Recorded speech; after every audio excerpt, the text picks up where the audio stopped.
आइए नाजरीन में एक और वीडियो इमरान प्रतापगढ़ी की, जिसमें उन्होंने आजम खां के ऊपर आजम खां की मौजूदगी में जो नज्म पढ़ी है उसको देख करके आजम खान भी दंग रह गए और खुशी से झूमने लगे और अपनी आवाज को अवाम के साथ में किस तरह से पेश किया है और अवाम के जो मुद्दे होते हैं दुनिया को लेकर के उनको किस अंदाज के साथ में इन्होंने उठाया है। 8वीं 9वीं में पढ़ा करता था आजम भाई। वो दिन वो था कि जब नमाजों में दुआएं होती थी आजम खान साहब के लिए। बहुत छोटा सा था, मस्जिदों में रहता था, तो अड़ोस पड़ोस से वो नाम कानों में घुलता रहा। बड़ा हुआ तो आजम खान साहब को चैनलों पे देखा, अखबारों में देखा। एक आध दो मुलाकात हुई, बहुत कम, चूंकि मुशायरों में बहुत कम बैठते हैं इसलिए मुलाकात भी कम हो पाती है।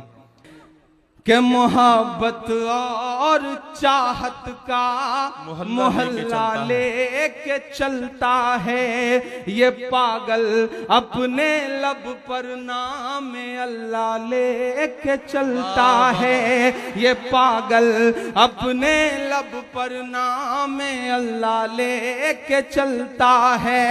महज इस बात पर कुर्बान हूँ तुझ पे है आजम हमारे देश में एक बाबा हैं साहब, दुनिया की हर बीमारी का इलाज करने का दावा करते हैं वो, लेकिन आज तक अपनी फड़कती हुई आंख नहीं सही कर पाए साहब। मैं नाम नहीं लूंगा, नहीं आप जान जाएंगे कि मैं बाबा रामदेव जी की बात कर रहा हूं। पिछले दिनों उनका बयान आया कि कानून ने हाथ बांध रखे हैं वरना गर्दनें काट दी जाती। तभी उनके पीए ने उनसे कहा कि बाबा अगर गर्दनें काट दी जाएंगी तो जो अपना तेल और शैम्पू का बिजनेस है उसका क्या होगा। बाबा तुरंत चुप हो गए। मैं 4 मिसरे पढ़ता हूं, महज एक सवाल उछालता हूं उनकी तरफ। मुनव्वर सलीम साहब जैसी बड़ी शख्सियत की इसलिए चुप नहीं हुए थे, उनके बयान के बाद हमारा बयान जारी हुआ था। अरे वाह वाह वाह।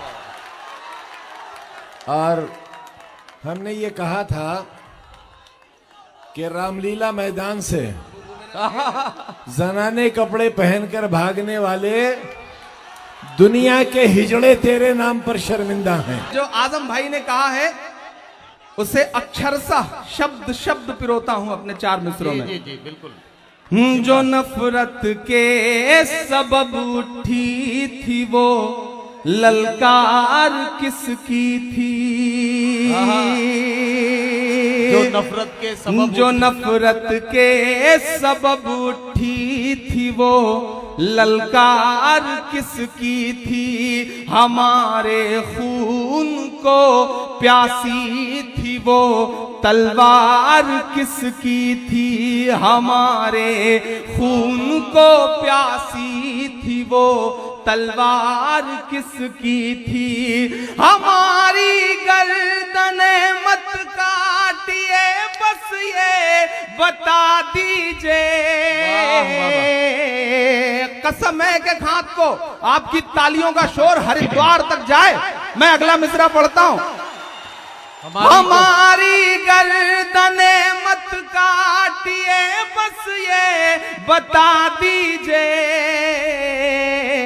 जिसे तुम पहन कर भागे थे वो सलवार किसकी थी, जिसे पहन कर भागे थे वो सलवार किसकी थी,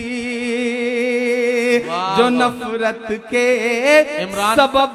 इमरान ये 4 मिसरे फिर से पढ़िए एक बार। पढ़े जाएं, ये पढ़े जाएं तो बताइए, पढ़े जाएं।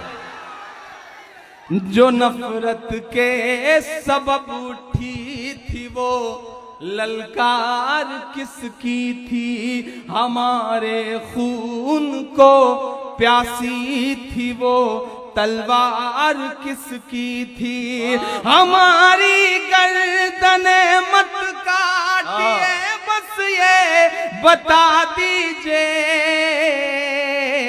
जिसे तुम पहन कर भागे थे वो सलवार किसकी थी, जिसे तुम पहन कर भागे थे वो सलवार किसकी थी।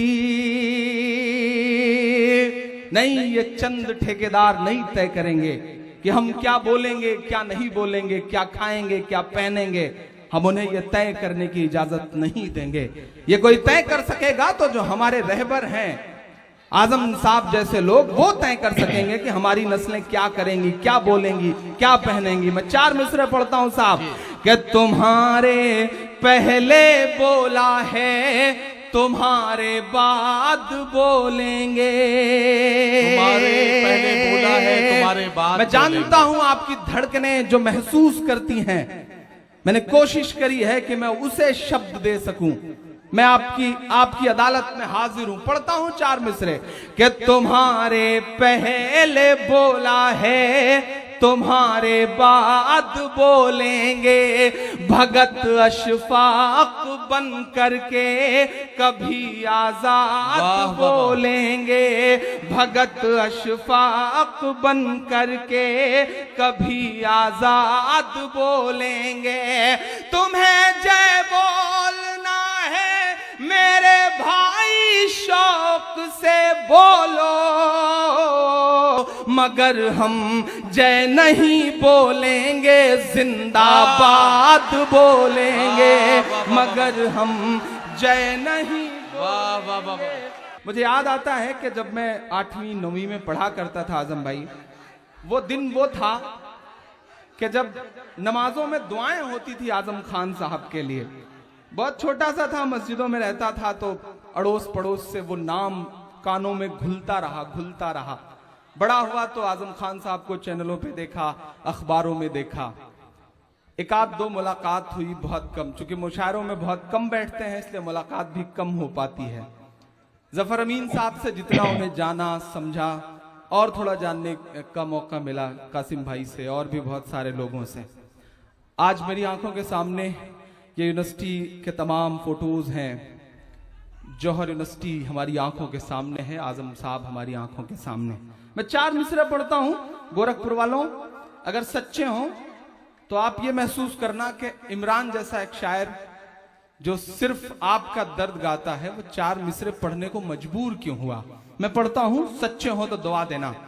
कि लुटा दें तेरी खातिर जान, फिर भी गम नहीं होगा। एक शख्स का किरदार, उसका पूरा वजूद मेरे 4 मिसरे। कि लुटा दें तेरी खातिर जान, फिर भी गम नहीं होगा। तेरे जैसा कोई अब जख्म का मरहम नहीं होगा। तेरे जैसा कोई अब जख्म का मरहम नहीं होगा। मिला तुझसे तो एक शायर के दिल की धड़कने बोली। यहां से वहां तक एक एक हाथ हवा में उठा हुआ देखना चाहता हूं मैं।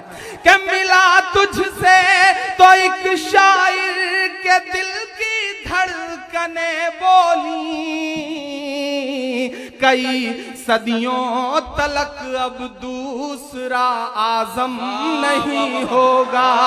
कई सदियों तलक अब दूसरा आजम नहीं होगा। कई सदियों तलक अब दूसरा आजम नहीं होगा। क्यों इमरान पढ़ रहा है ये मिसरे? क्यों इमरान जैसा शायर मजबूर हुआ ये कहने के लिए? मैं शुक्रिया अदा करता हूं। मैं तो बचपन से सुनता था कि अवार्ड जो है वो सिर्फ दरबारों के चक्कर लगाने से मिला करते हैं। पहली बार जब मुझे फोन आया कि आपको यश भारती अवार्ड दिया जा रहा है, तो मेरी आंखों में नमी थी और मैंने ये महसूस किया शिद्दत से कि अवाम का दर्द गाने पर भी हुकूमतें अवार्ड देती हैं। शुक्रिया हुकूमत का, मुख्यमंत्री जी का, आजम भाई का, जिन्होंने अवाम का दर्द गाने वाले एक शख्स को अवार्ड देने का फैसला किया। तो ये अवार्ड तो मेरे चाहने वालों का है। मैं आप सब पे न्यौछावर करता हूं इस अवार्ड को। और 4 मिसरे पढ़ता हूं कि मोहब्बत और चाहत का मोहल्ला लेके चलता है। क्यों इमरान पढ़ रहा है ये मिसरे? कुछ तो बात होगी साहब। सियासत को एक किनारे रख दीजिए और इमरान के मिसरे सुनिए। के मोहब्बत और चाहत का मोहल्ला लेके चलता है ये पागल, अपने लब पर नाम अल्लाह लेके चलता है ये पागल, अपने लब पर नाम अल्लाह लेके चलता है। महज इस बात पर कुर्बान हूँ तुझ पे है आजम खां। एक बहुत पर्दे की बात को आम करता हूं और सच लगे तो दुआएं देना। महज इस बात पर कुर्बान हूं तुझ पर है आजम खां, तू अपने साथ गाड़ी में मुसल्ला लेके चलता है, तो अपने साथ गाड़ी में मुसल्ला लेके चलता है।